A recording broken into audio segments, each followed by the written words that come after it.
ALEPH is around the corner, and with its release, the impromptu team will receive another important piece of the puzzle. Welcome to his build guide.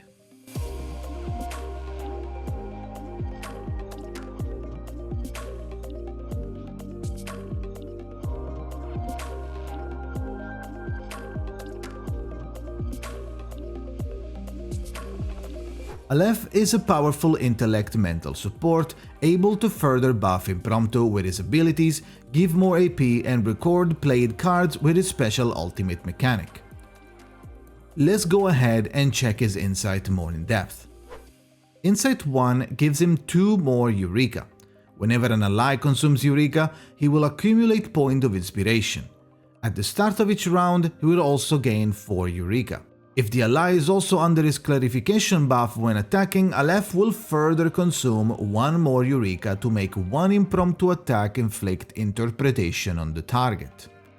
Interpretation is a debuff, reducing the enemy mental defense by 10% and damage taken reduction by the same amount. Each stack after the first one will inflict another -2% to both debuffs. Insight 2 is an 8% damage dealt, and Insight 3 makes it so when ALEPH consumes Eureka, there's a 25% chance to recover 1. Let's now move on to his kit. His skill 1 is called Disciplinary Power. It's a one-target attack dealing 100 to 400% mental damage and grants continuous action for 1 round.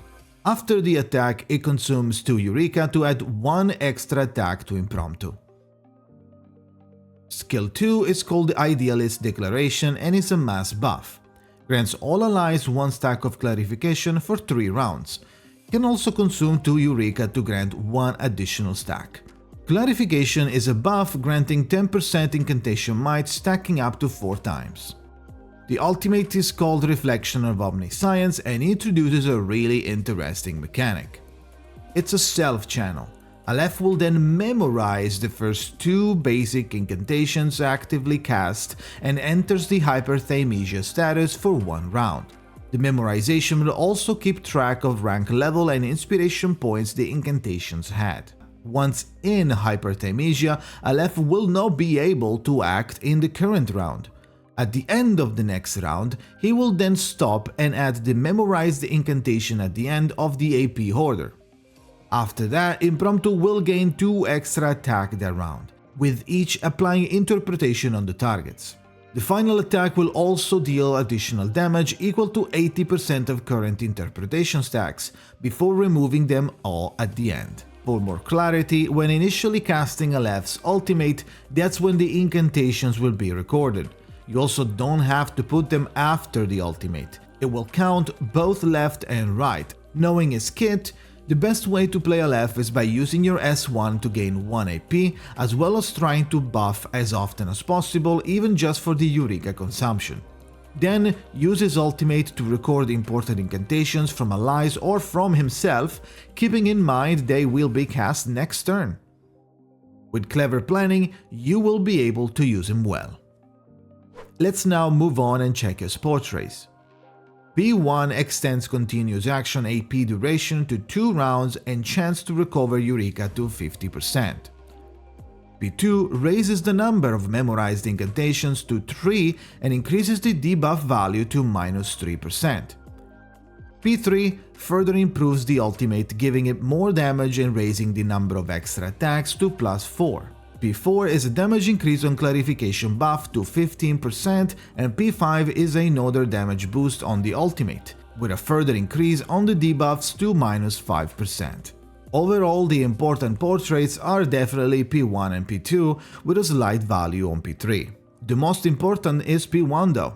It will give you 1 more round with 1 extra AP, which is really good for Impromptu AP hungry playstyle, and 50% refund chance on I3, which makes it occur way more often, giving you more Eureka to use on the rest of your kit.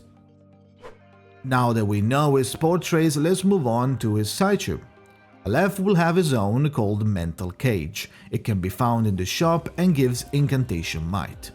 The amplification bonus is also very good. At level 1, when the number of incantation during one round exceeds 4, every additional cast will grant allies 3% damage dealt for one round, stacking 3 times. If the carrier is intelligence, which it is, each Eureka consumed by the party will also grant 0.2% incantation might to all allies, stacking up to 30 times. And if it wasn't already enough, when entering battle, ALEPH will gain 2 extra Eureka. Let's now move on to his resonance. ALEPH will be using a crit-oriented resonance to further boost Impromptu with a genuinity frequency. This doesn't really change at higher resonance, so you can keep the same even if you go past R10. Now that we know how ALEPH functions, let's go ahead and talk about the team building. Unfortunately, or luckily, depending who you ask, ALEPH is made for Impromptu. This means 90% of his kit is meant to be played with Impromptu characters such as Barcarola, Voyager or Regulus Euphoria, and the upcoming Keeperina in the next patch. His whole kit is made to spend Eureka, add extra attacks to Impromptu, and record inspiration, so even if you want to use him in another team for the extra AP or for the incantation might from his S2, it will still be severely limited by the fact that you're not playing around Impromptu.